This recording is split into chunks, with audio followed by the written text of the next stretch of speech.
प्राचीन काल में एक ब्राह्मण रहता था। वह बहुत निर्धन था। उसके कोई संतान नहीं थी। उसकी स्त्री बहुत मलिनता के साथ रहती थी। वह स्नान न करती।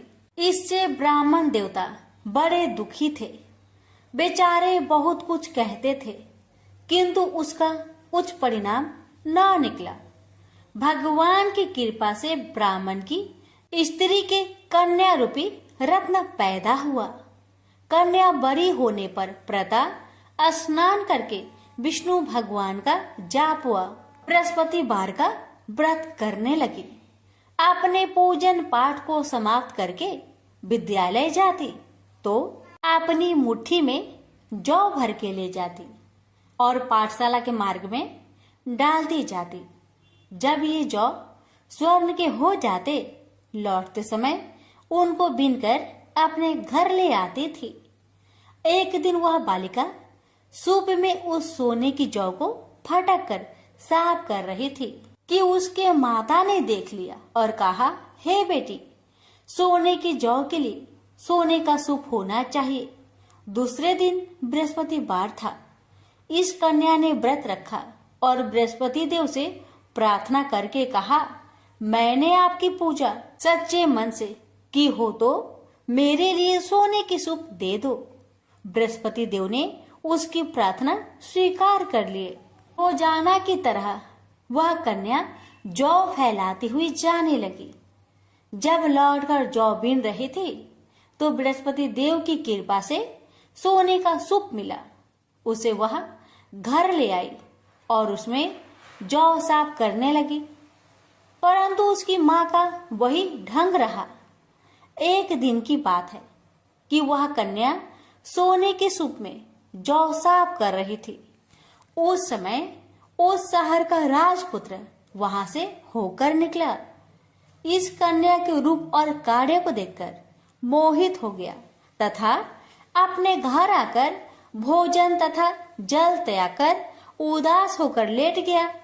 राजा को इस बात का पता लगा तो अपने प्रधानमंत्री के साथ उसके पास गए और बोले, हे बेटा, तुम्हें किस बात का कष्ट है? किसी ने अपमान किया है अथवा और कोई कारण हो सो कहो, मैं वही कार्य करूंगा जिससे तुम्हें प्रसन्नता हो। अपने पिता की राजकुमार ने बातें सुनी तो वह बोला, मुझे आपकी कृपा से किसी बात का दुख नहीं है। किसी ने मेरा अपमान नहीं किया है, परंतु मैं उस लड़की से विवाह करना चाहता हूँ जो सोने की सूप में जौ साफ कर रही थी। यह सुनकर राजा आश्चर्य में पड़ गया और बोला, हे बेटा, इस तरह की कन्या का पता तुम्हें लगाओ, मैं उसके साथ तेरा विवाह अवश्य ही करवा दूंगा। राजकुमार ने उस लड़की के घर का पता बतलाया। तब मंत्री उस लड़की के घर गए और ब्राह्मण देवता को सभी हाल बतलाया। ब्राह्मण देवता राजकुमार के साथ अपनी कन्या का विवाह करने के लिए तैयार हो गए तथा विधि विधान के अनुसार ब्राह्मण की कन्या का विवाह राजकुमार के साथ हो गया। कन्या के घर से जाते ही पहले की भांति उस ब्राह्मण देवता के घर में गरीबी का निवास हो गया। अब भोजन के लिए भी अन्न बड़ी मुश्किल से मिलता था। एक दिन दुखी होकर ब्राह्मण देवता अपनी पुत्री के पास गए। बेटी ने पिता की दुखी अवस्था को देखा और अपनी माँ का हाल पूछा। तब ब्राह्मण ने सभी हाल कहा। कन्या ने बहुत सा धन देकर अपने पिता को विदा कर दिया। इस तरह ब्राह्मण का कुछ समय सुखपूर्वक व्यतीत हुआ। कुछ दिन बाद फिर वही हाल हो गया। ब्राह्मण फिर अपनी कन्या के यहाँ गया और सारा हाल कहा तो लड़की बोली, हे पिताजी, आप माताजी को यहाँ लेवा लाओ, मैं उसे विधि बता दूंगी जिससे गरीबी दूर हो जाए। वह ब्राह्मण देवता अपनी स्त्री को साथ लेकर पहुँचे तो अपनी माँ को समझाने लगी, हे माँ, तुम प्रातःकाल प्रथम स्नान आदि करके विष्णु भगवान का पूजन करो तो सब दरिद्रता दूर हो जाएगी। परंतु उसकी माँ ने एक भी बात नहीं मानी और प्रातःकाल उठकर अपनी पुत्री की बच्चों की जूठन को खा लिया। इससे उसकी पुत्री को बहुत गुस्सा आया और एक रात को कोठरी से सभी सामान निकाल दिया और अपनी माँ को उसमें बंद कर दिया। प्रातःकाल उसे निकाला तथा स्नान आदि करा के पाठ करवाया तो उसकी माँ की बुद्धि ठीक हो गई और फिर प्रत्येक बृहस्पतिवार को व्रत रखने लगी। इस व्रत के प्रभाव से उसके माँ बाप बहुत ही धनवान और पुत्रवान हो गए और बृहस्पति जी के प्रभाव से इस लोक के सुख भोग कर स्वर्ग को प्राप्त हुए। भी मिलकर बोलिए विष्णु भगवान की जय। एक बार भृगु ऋषि ने जानना चाहा कि ब्रह्मा, विष्णु और महेश में कौन सबसे श्रेष्ठ है। वह बारी बारी से सबके पास गए। ब्रह्मा और महेश ने भृगु को पहचाना तक नहीं, न ही आदर किया। इसके बाद भृगु विष्णु के यहाँ गए। विष्णु भगवान विश्राम कर रहे थे और माता लक्ष्मी उनके पैर दबा रही थी। भृगु ने पहुंचते ही न कुछ कहा न सुना और भगवान विष्णु की छाती पर पैर से प्रहार कर दिया। लक्ष्मी जी यह सब देखकर चकित रह गई, किंतु विष्णु भगवान ने भृगु का पैर पकड़कर विनीत भाव से कहा, मुनिवर, आपके कोमल पैर में चोट लगी होगी, इसके लिए मुझे क्षमा करें। लक्ष्मी जी को भगवान विष्णु की इस विनम्रता पर बड़ा क्रोध आया। वह भगवान विष्णु से नाराज होकर भूलोक में आ गई तथा कोल्हापुर में रहने लगी। लक्ष्मी जी के चले जाने से विष्णु भगवान को लगा कि उनका श्री और वैभव ही नष्ट हो गया और उनका मन बड़ा अशांत रहने लगा। लक्ष्मी जी को ढूंढने के लिए वह श्रीनिवास के नाम से भूलोक में आए। घूमते घूमते बेकटचल पर्वत क्षेत्र में बकुला माई के आश्रम पहुँचे। बकुला माई ने उनकी बड़ी आवभगत की, उन्हें आश्रम में ही रहने को कहा। एक दिन जंगल में एक मतवाला हाथी आ गया। आश्रमवासी डरकर इधर उधर भागने लगे। श्रीनिवास ने यह देखा तो धनुष बाण में लेकर हाथी का पीछा किया। हाथी डरकर भागा और घने जंगल में अदृश्य हो गया। श्रीनिवास उसका पीछा करते करते थक गए थे। वह एक सरोवर के किनारे वृक्ष की छाया में लेट गए और उन्हें हल्की सी झपकी आ गई। थोड़ी देर में शोर सुनकर वह जागे तो देखा कि 4-6 युवतियां उन्हें घेर खड़ी है। श्रीनिवास को जागा हुआ देखकर वह झपटकर बोली, यह हमारी राजकुमारी पद्मापति का सुरक्षित उपवन है और यहाँ पुरुषों को आना मना है। तुम यहाँ कैसे और क्यों आए हो? श्रीनिवास कुछ जवाब दे इससे पहले ही उनकी दृष्टि वृक्ष की ओट से झांकती राजकुमारी की ओर गई। श्रीनिवास पद्मावती को एकटक देखते रह गए। थोड़ा संयत होकर कहा, देवियों, मुझे पता नहीं था। मैं शिकार का पीछा करता हुआ यहाँ आया था। थक जाने पर मुझे नींद आ गई, इसलिए क्षमा करे। श्रीनिवास आश्रम में लौट आए, किंतु बड़े उदास रहने लगे। एक दिन बकुला माई ने बड़े प्यार से उनकी उदासी का कारण पूछा तो श्रीनिवास ने पद्मावती से भेंट होने की सारी कहानी कह सुनाई। फिर कहा, उसके बिना मैं नहीं रह सकता। बकुला माई बोली, ऐसा सपना मत देखो। कहा हुआ प्रतापी चोल नरेश आकाश राज की बेटी और कहा तुम आश्रम में पलने वाले एक कुल गोत्रहीन युवक। श्रीनिवास बोले, माँ, एक उपाय है, तुम मेरा साथ दो तो सब संभव है। बकुला माई ने श्रीनिवास का सच्चा प्यार देखकर हाँ कर दी। श्रीनिवास ज्योतिष जानने वाली औरत का भेष बनाकर राजा आकाश की राजधानी नारायणपुर पहुँचे। उसकी चर्चा सुन पद्मावती ने भी उस औरत को महल में बुलाया और अपना हाथ दिखाया। राजकुमारी के हस्तरेखा देखकर वह बोली, राजकुमारी, कुछ दिन पहले तुम्हारी भेंट तुम्हारी सुरक्षित उद्यान में किसी युवक से हुई थी। तुम दोनों की दृष्टि मिली थी। उसी युवक से तुम्हारी शादी का योग बनता है। पद्मावती की माँ धारणा देवी ने पूछा, यह कैसे हो सकता है? ज्योतिषी औरत बोली, ऐसा ही योग है। ग्रह कहते हैं कोई औरत अपने बेटे के लिए आपकी बेटी मांगने स्वयं आएगी। 2 दिन बाद सचमुच ही बकुला माई एक तपस्विनी के भेष में राजमहल आई। उसने अपने युवा बेटे के साथ पद्मावती के विवाह की चर्चा की। राजा आकाश में बकुला माई को पहचान लिया। उन्होंने पूछा, वह युवक कौन है? बकुला माई बोली, उसका नाम श्रीनिवास है। वह चंद्र वंश में पैदा हुआ है। मेरे आश्रम में रह रहा है। मुझे माँ की तरह मानता है। राजा आकाश ने कुछ सोचकर उत्तर देने के लिए कहा। बकुला माई के चले जाने पर आकाश ने राज पुरोहित को बुलाकर सारी बात बताई। राज पुरोहित ने गणना की, फिर सहमति देते हुए कहा, महाराज, श्रीनिवास में विष्णु जैसा देवगुण है और लक्ष्मी जैसी आपकी बेटी के लिए यह बड़ा सुयोग है। राजा आकाश ने तुरंत बकुला बाई के यहाँ अपनी स्वीकृति के साथ विवाह के लग्न पत्रिका भेज दी। बकुला माई ने सुना तो वह चिंतित हो उठी। श्रीनिवास से बोली, बेटा, अब तक तो विवाह की चिंता ही थी, अब पैसे ना होने की चिंता है। मैं वरा स्वामी के पास जाती हूँ, उनसे पूछती हूँ कि क्या किया जाए। बकुला माई श्रीनिवास को लेकर वरा स्वामी के पास गई और श्रीनिवास के विवाह के लिए धन की समस्या बताई। तो वरा स्वामी ने 8 दिक्पालों इंद्र, कुबेर, ब्रह्मा, शंकर आदि देवताओं को अपने आश्रम में बुलवाया और फिर श्रीनिवास को बुलाकर कहा, तुम स्वयं इन्हें अपनी समस्या बताओ। श्रीनिवास ने देवताओं से कहा, मैं चोल नरेश राजा आकाश की बेटी पद्मावती से विवाह करना चाहता हूँ। मेरी हैसियत राजा के अनुरूप नहीं है। मेरे पास धन नहीं है, मैं क्या करूँ?